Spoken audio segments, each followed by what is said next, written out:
ये राज्याभिषेक नहीं हो सकता।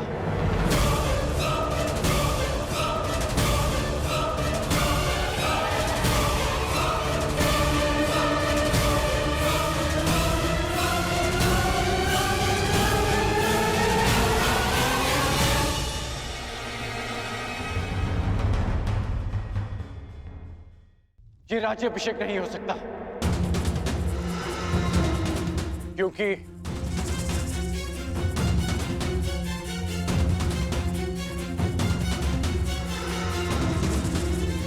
कुमार युधिष्ठिर अभी जीवित हैं।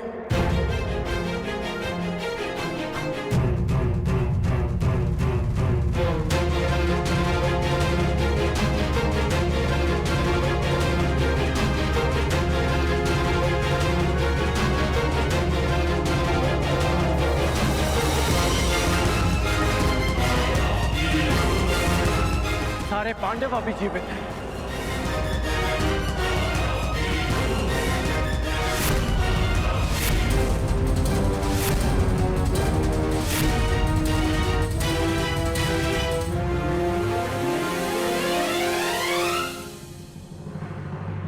कर्ण, ये क्या कह रहे हो तुम? हाँ मित्र, पांडव जीवित हैं। पांचाल स्वयंवर में जिस ब्राह्मण युवक ने लक्ष्य भेद किया और मुझसे युद्ध किया वो अर्जुन है।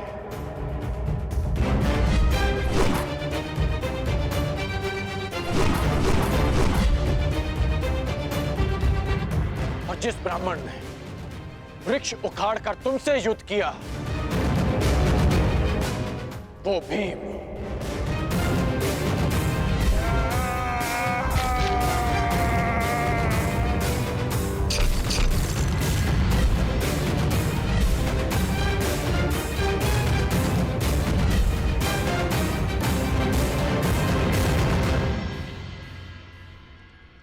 कर्ण, क्या तुम सत्य कह रहे हो? जी, मैं सत्य कह रहा हूं। यदि पांडव जीवित है तो दुर्योधन का राज्याभिषेक न्याय अनुचित है।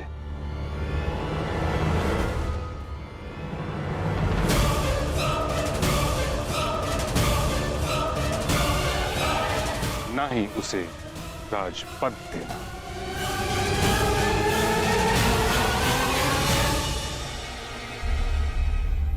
कैसी बातें कर रहे हैं महामहिम? पांडव जीवित हैं। ये केवल अंगराज का अनुमान है, अनुमान। कोई साक्ष्य नहीं है उनके पास। साक्ष्य कर्ण के शब्द नहीं। कर्ण हठी हो सकता है परंतु असत्यभाषी नहीं। कब से? महामहिम, राजनीति में विश्वास से काम नहीं होता ना। राजनीति में केवल साक्ष्य से काम होता है। महाराज, यदि अंगराज के पास पांडव जीवित होने का कोई साक्ष्य नहीं तो युवराज दुर्योधन का सम्राट बनाने में भी कोई बाधा नहीं। महाराज, मेरा आपसे निवेदन है कि आप उन्हें मुकुट पहना दें। क्या तुम्हारे पास कोई साक्ष्य है अंगराज?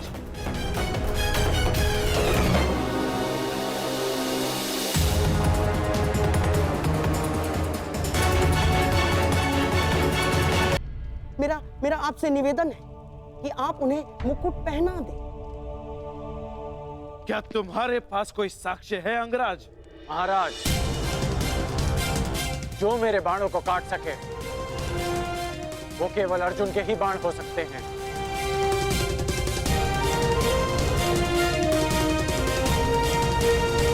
और जो मित्र दुर्योधन को ललकार सके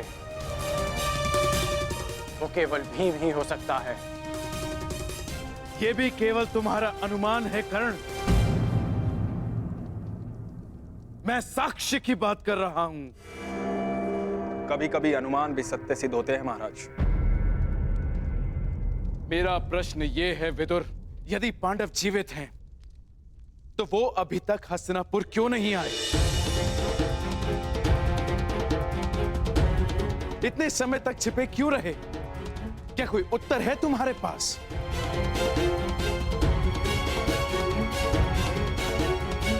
यदि किसी के पास इस बात का उत्तर नहीं तो मेरे सामने प्रश्न खड़ा करके समय व्यर्थ ना करें।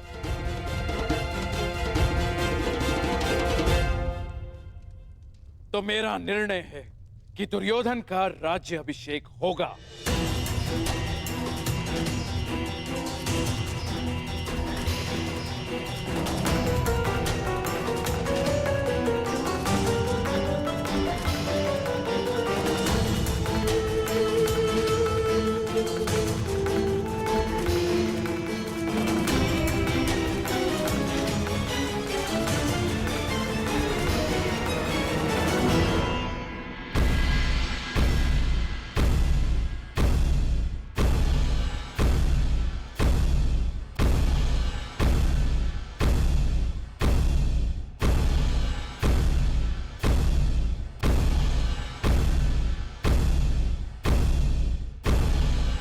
सावधान, युवराज युधिष्ठिर पधार रहे हैं।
तुम्हें इस बात का अनुमान ही नहीं कि तुम्हें देखकर मेरे मन से कितना बड़ा भार उतर गया।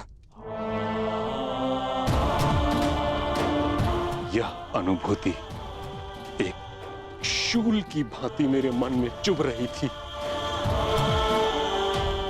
कि जिन प्रिय पांडु पुत्रों को मैं अपने उत्तरदायित्व पर हस्तिनापुर लाया था, उनकी रक्षा नहीं कर पाया।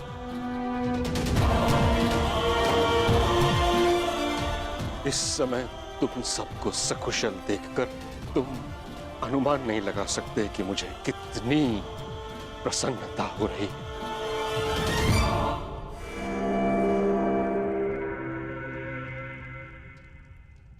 आपको प्रसन्न देख हमें भी प्रसन्नता हुई पितामह। हस्तिनापुर में स्वागत है युवराज।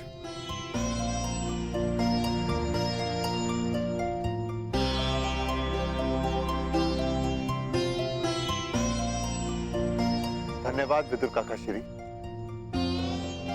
आप हमारे साथ नहीं थे, परंतु आपकी मंगल कामना सदैव हमारे साथ थी।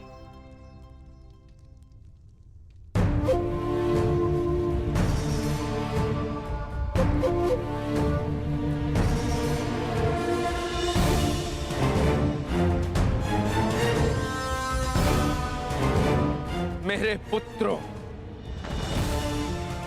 ईश्वर की महान कृपा है कि तुम सब सकुशल हो।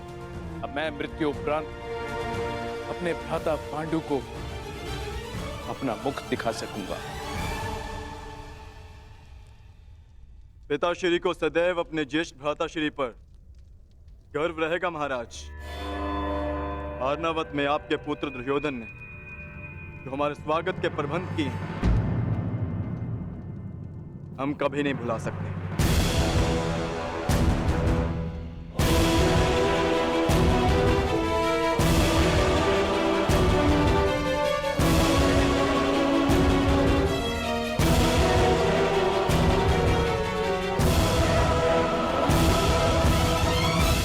पुत्र युधिष्ठिर, एक प्रश्न मेरे मन को व्यथित कर रहा है।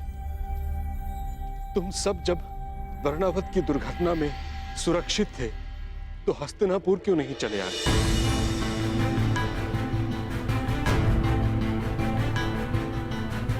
बताओ पुत्र, तुमने हमें कोई संदेश क्यों नहीं भेजा?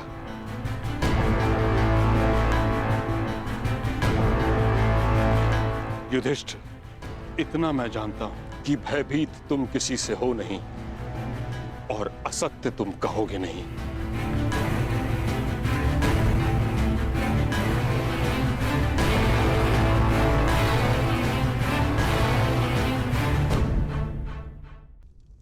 बताओ।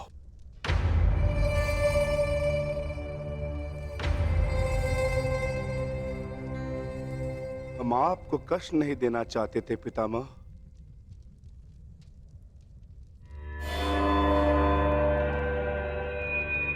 परंतु कुछ दिनों के लिए किसी को संतोष देना चाहते थे।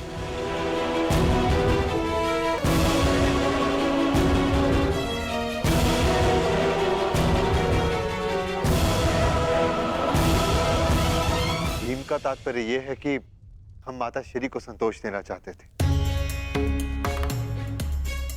क्योंकि माता श्री हस्तिनापुर में नहीं आना चाहती थी। परंतु क्यों? पुत्री कुंती के मन में यह विचार क्यों आया? क्योंकि मैं चाहती थी मेरे पुत्र सामान्य जीवन जिए।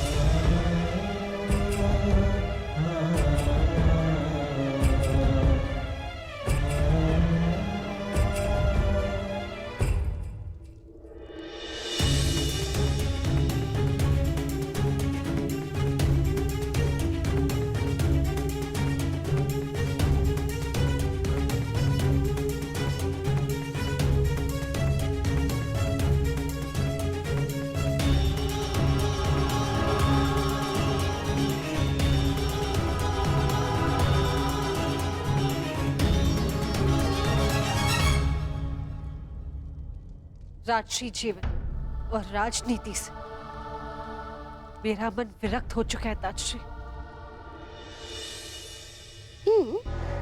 तो लौटी क्यों? वन में भटकती रहती, मन विरक्त हो गया था। पुत्री कुंती, मैं इस बात से परिचित हूं कि पुत्र पांडु के स्वर्गवास के पश्चात तुम्हारा मन विरक्त हो गया है, परंतु इस कारण तुम अपने पुत्रों को उनके प्रारब्ध से वंचित तो नहीं कर सकती। हस्तिनापुर को उसके भविष्य से वंचित नहीं कर सकती।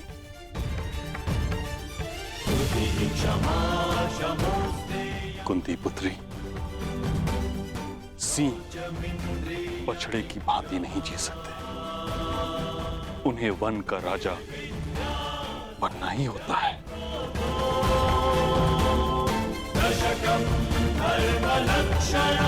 यदि तुमने यहां आने में थोड़ा विलंब किया होता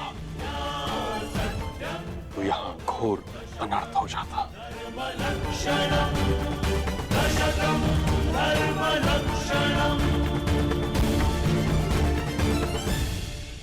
मैं अपने पुत्र को अनर्थ से दूर रखना चाहती थी, इसलिए हम नहीं लौटे ताजश्री। जब तक भीष्म जीवित है, मेरे पुत्रों का कोई अनर्थ नहीं हो सकता।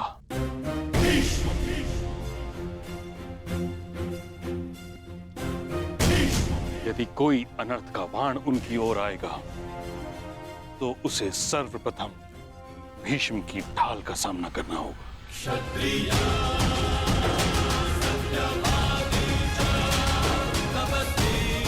अंत भला तो सब भला। हस्तिनापुर अपने भविष्य का स्वागत करता है।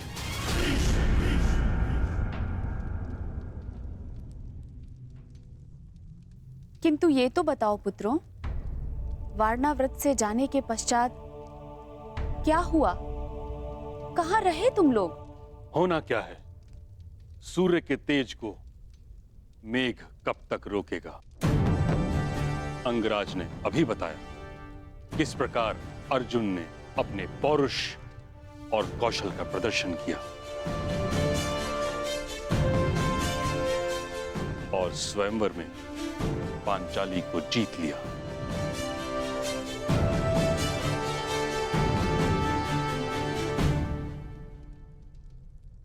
हस्तिनापुर की कुलवधू कहां है?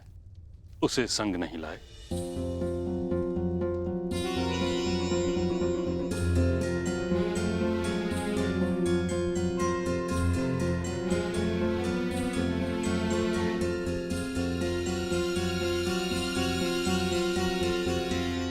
देवी पांचाली,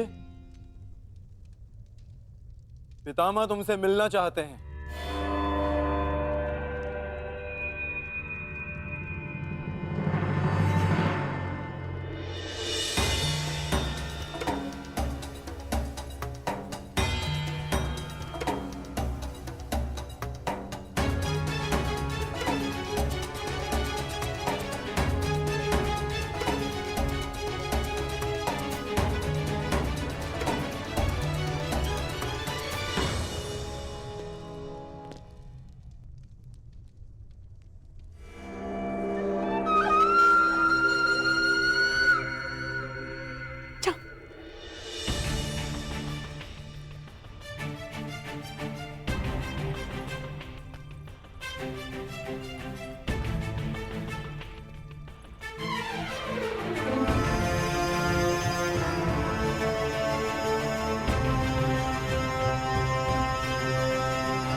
महान योद्धा गंगापुत्र परशुराम शिष्य और अपने श्वशुर पितामह को याज्ञसेनी द्रौपदी का प्रणाम स्वीकार।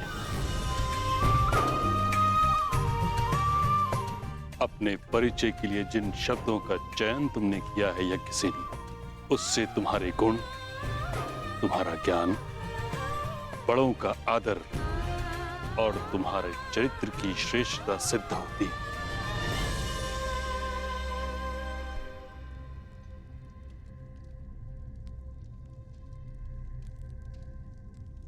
कदाचित इसलिए तुम्हारा वरण करके मेरा पौत्र ये भूल गया कि विवाह के पश्चात वर वधू को आशीर्वाद साथ लेना चाहिए।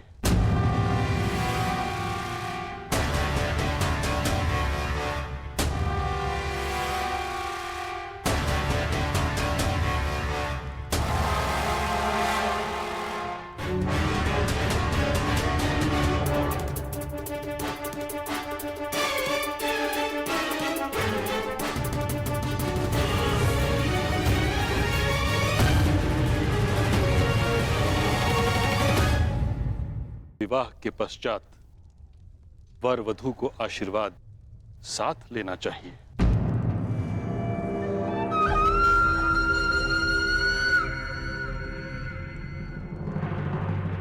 क्या हुआ धर्मराज? आपका मुख मलिन क्यों हो गया?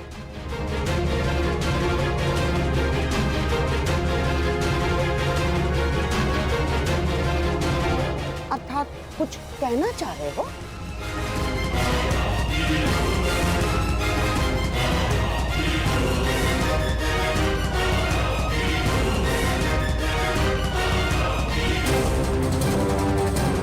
अर्जुन, आशीर्वाद लेने के लिए आगे नहीं बढ़ोगे?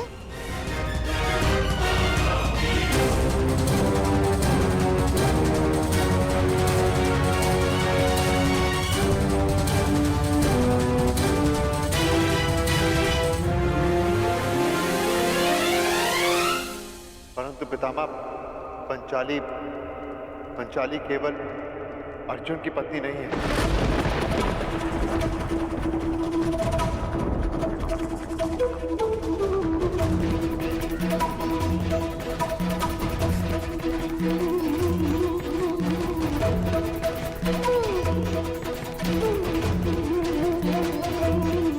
ये कैसा उपहास है पुत्र?